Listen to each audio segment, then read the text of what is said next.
My girlfriends, they through thick and thin. My girlfriends, they through anything. My girlfriend.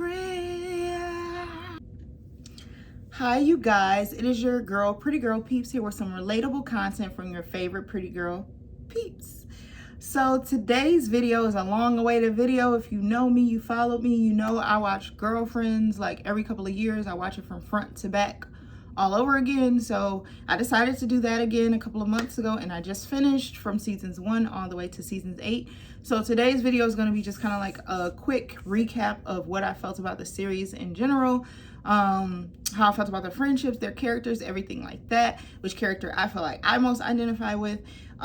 So yeah, so girlfriends, my girlfriends, they're through anything. My girlfriends, that, see, I done sung it wrong. I gotta start over. My girlfriends, they through thick and thin. My girlfriends, they through anything. My girlfriend. Yes, the Girlfriend show is that show for me. I feel like it's that show for a lot of millennials, and I never can think of what was the generation right before us. Was it the boomers? Not the boomers. Generation X maybe? Because my sisters are in that generation, and my sisters love Girlfriends. So I used to watch Girlfriends like when I was a teenager, like after school, but I feel like I didn't really get it. But now that like I'm an adult, you know how I be like, the girls that get it, and the girls who don't. Like, now that I'm an adult, I feel like I get it, and it resonates with me, certain themes and certain topics on the show, like a lot, because I'm an adult now and I get a lot of the topics a lot more. So just quick backstory on Girlfriends. It used to come on UPN. And then it re-released when the pandemic happened in 2020. It re-released on Netflix. So I rewatched The Game first, which is a spinoff from Girlfriends. A lot of people don't know that. Melanie was Joan's cousin, so it was a spinoff. So I might like The Game just a tad bit better than Girlfriends, maybe just like a teeny weeny bits, but we're not talking about The Game, we're talking about Girlfriends. So pretty much Girlfriends, a lot of people used to call it like the Black Sex in the City, but I see the comparisons, but I think it's in its own lane. Like, Girlfriends was in its own world, its own lane. The fashions were great in there around the time. You know, Joan really used to be dressing her butt off, for sure. And that was honestly my first time ever hearing of Tracee Ellis Ross. You know, Diana Ross's daughter, when the show came out originally. And everybody just really loved the show. Like, it made you laugh, it made you cry, it made you reevaluate your own friendships, things of that nature. Like, I know when I was watching it as a teenager, I really like loved Joan, because it was just like, oh my gosh, she's like doing it in her career, like, and she dresses fabulous, and she cooks, and she entertains her friends, and you know, she's just that girl. So it was like, yeah, I love her, you know, and I couldn't really get some of the reasons why her and Toni's friendship was so up and down. Again, I was watching it as a teenager. Now as an adult, I get it. Like, there's certain things you don't do to friends, you know, like the whole wedding thing. There's just so much. So to kind of go back into Joan as well, I think as a teenager versus being an adult, I didn't, and these are some thick lashes, y'all.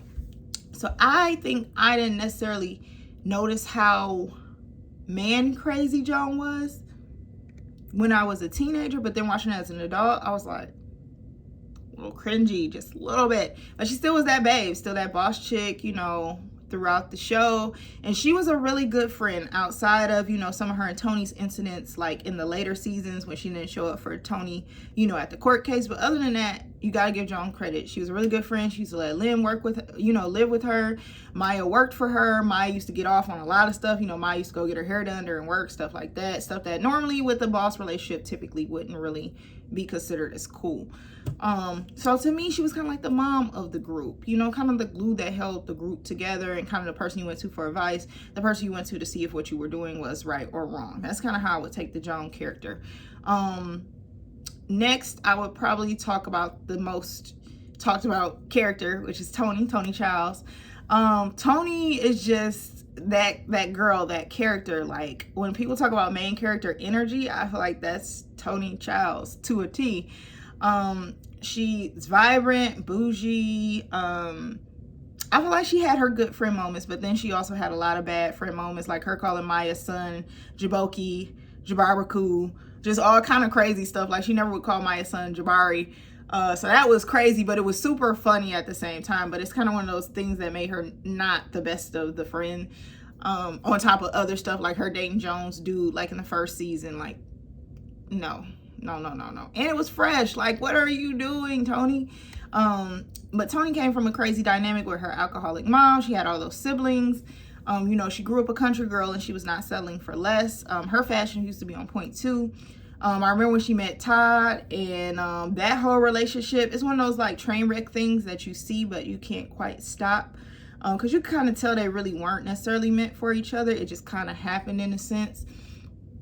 But their wedding, I feel like with Joan and Ellis's situation, Joan should have been there for her friend. Point blank, period. You know what I mean? Like, that's a wedding. That's a once in a lifetime thing. I know she was chasing behind Ellis at that time. I know they had all that stuff going on, but she should have really been there for her friend. I mean, luckily, Toni, forgave her, and they were able to, tonight, gonna make this a night to remember. Tonight, that's one of my favorite episodes, when all the girls be dancing down the line. Make this a night to remember. That's one of my favorite episodes. So yeah, it was a lot of moments with Toni. And then when Toni had the baby and decided she didn't want to be with Todd anymore, and then Kelly Rowland was on the show and she was a thief, and Toni got in trouble for that, and then she almost got Morgan taken away. That all was crazy. Then her just running away and never coming back. Didn't really like that part of the show, I'm gonna be honest. I think that was some bullshit. The writers could have brought Toni back some kind of way. She was important. And I mean, I know, which I'll talk about when I talk about William, they kind of tried to, like, in those last seasons, kind of infuse Monica in to kind of replace Toni, but you can't replace Toni. Like, you could have had Toni and Monica. You could have had both bougie girls in there together. Just my opinion. So I'm gonna kind of talk about all the characters and kind of just summarize everything, and then talk about which character I feel like I most identify with. But I'm kind of trying to go character by character. So next is Maya. So Maya was kind of like the around the way girl who, finally came up to middle class. She was a writer. She's writing her book. She was a teen mom. She's married to Darnell. Their marriage dynamics were crazy throughout this series. I'll say that. I really think it was dope how she went from being the assistant to having her own book, to getting a divorce from Darnell, to them getting remarried, to her having a teen son and having to deal with everything that came with that, raising a black kid, in the suburbs. That was pretty cool to see that, that black couple, that black love. Even though I feel like Darnell at times was super controlling of Maya, which is probably why she had that little random affair with Stan. That was some crazy-ish. He was crazy. He was a stalker. Why you shouldn't have affairs anyway, but he was a stalker. And that was crazy how he was in the house with Darnell. That was cray. Again, just pointing out some of the most significant parts. I mean, the show was 8 seasons. I can't go over every single episode, but it's just my jam. Like, I just love the show so much. But what else did I want to say?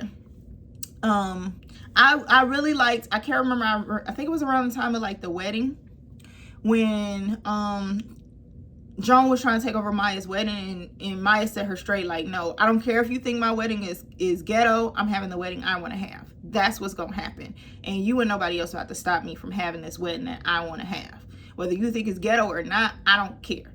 And I thought it was dope that she stood up for herself like that. But yeah, Maya was the, oh hell no friend. Oh, hell yes, Fred. That was Maya. So then you move on to Lynn. So Lynn was always like the free spirit. And I feel like in high school, I felt like I identified a little bit more with Lynn, like as free spirit, you know, going to college. And it's kind of crazy because I have like 2 degrees and a certificate. But Lynn to me was always the cool, aloof friend who's going to be there, but she's going to mooch off of you. But she's going to make sure she's there, but you're going to have to pay for it. You know, she has all this talent, but she's just not using it because she's lazy, you know, and her adopted mom, her new mom, the episode with her sister where she said the N-word was cray-cray. Lynn was very sexually liberated, and I feel like that's kind of where they cross it with the Sex in the City, because, you know, Sam on Sex in the City was super sexually liberated, and then Lynn was super sexually liberated.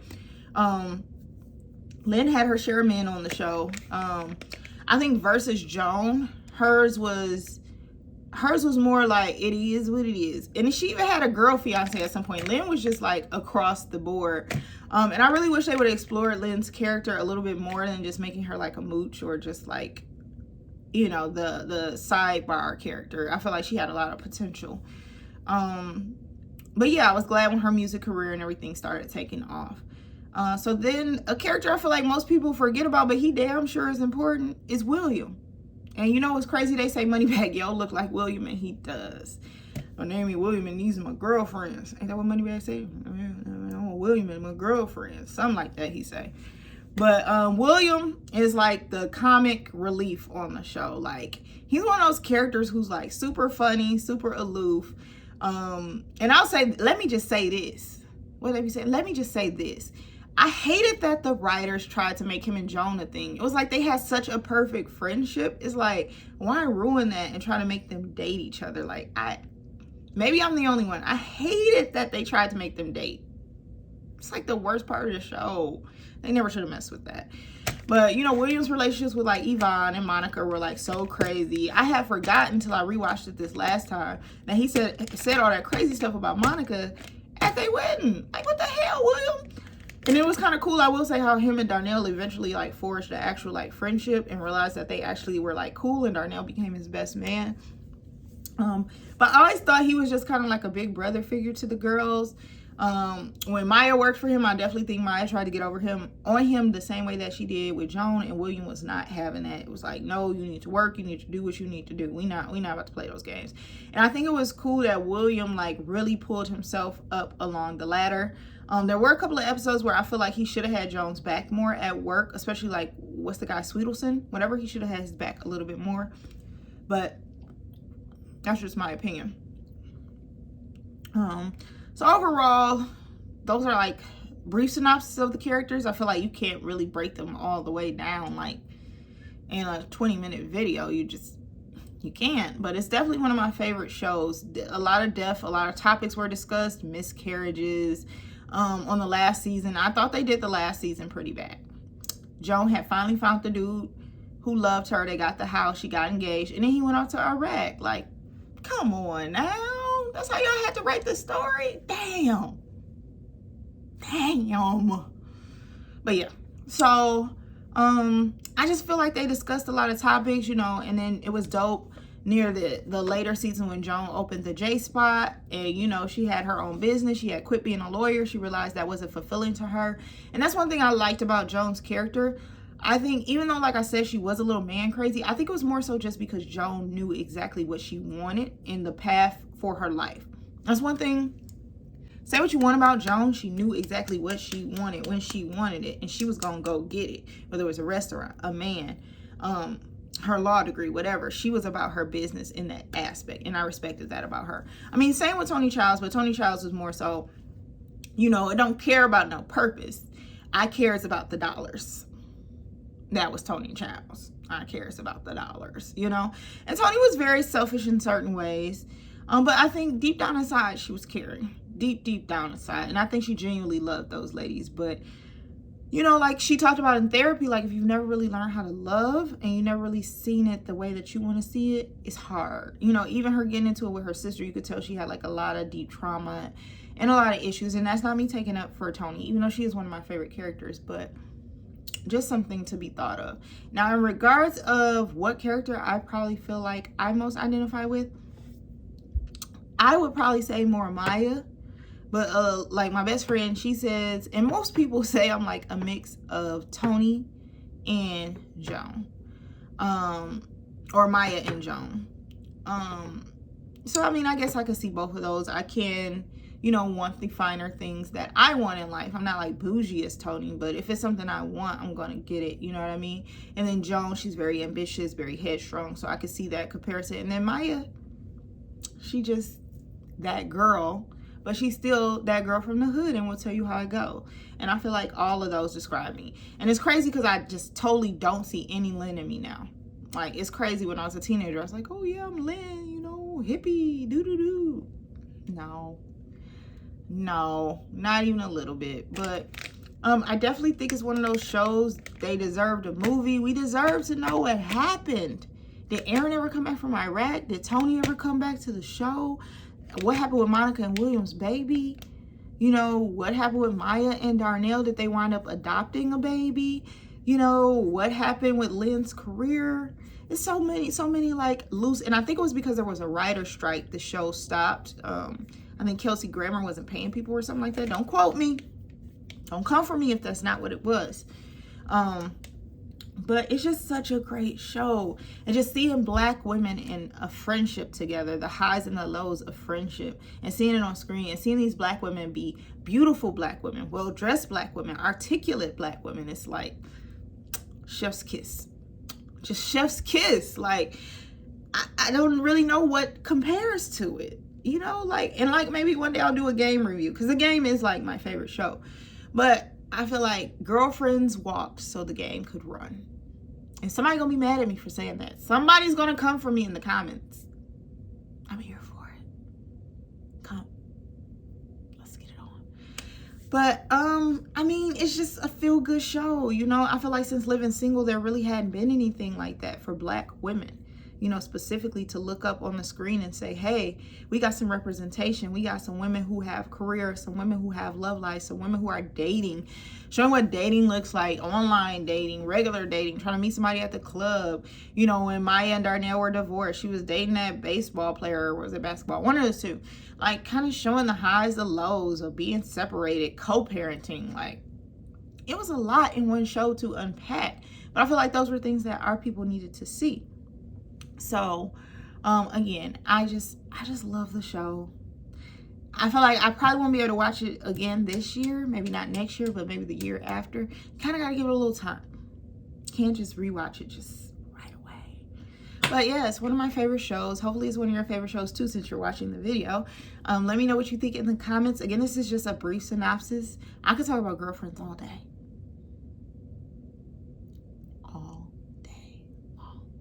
But I'm trying to keep this video under 20 minutes. So I'm not going to talk about Girlfriends all day.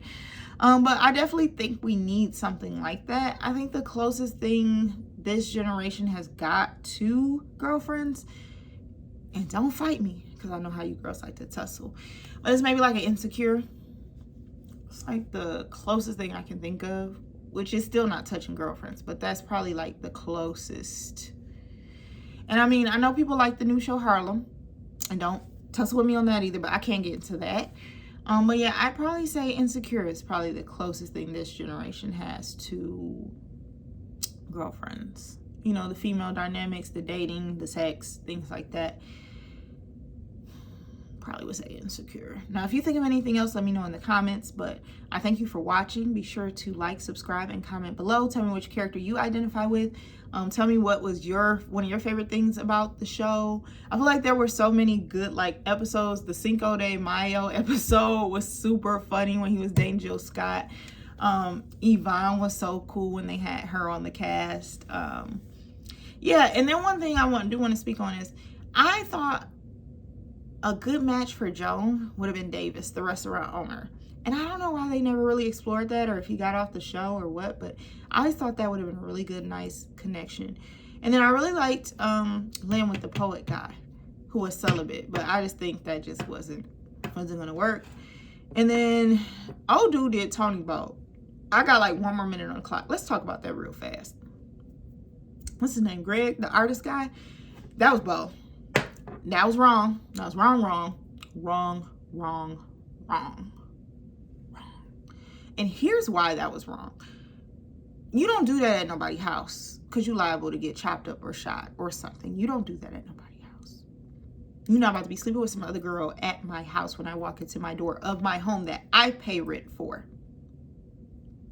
Ain't gonna happen.